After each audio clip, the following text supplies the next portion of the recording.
फुलको आँखामा फुलै संसार, काढ़ाको आँखामा कारै संसार। मेरी मित्रता नेपाल से और नेपालियों से है। ये उन राजनीति वालों से पूछो जो इसमें थोड़ा उथल पुथल करते।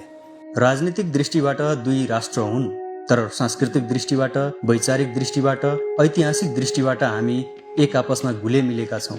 म एकता, समानता, प्रेम यसमा विश्वास राख्छु र यसैमा जिउँछु।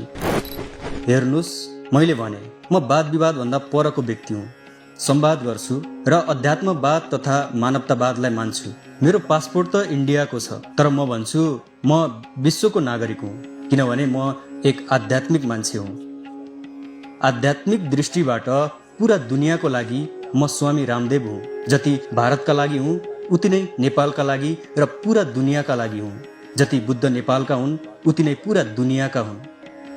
यसको उत्तर यसरी दिउँ, जति पनि भगवान राम, कृष्ण, बुद्ध, महावीर, जति पनि महापुरुष भएका छन्, जो धर्मलाई, अध्यात्मलाई, संस्कृतिलाई, भगवानलाई मान्छन्, या जो पवित्रताको बाटोमा हिँड्ने कुरा गर्छन्, हरेकले सबैको हितकै कुरा गर्छन्।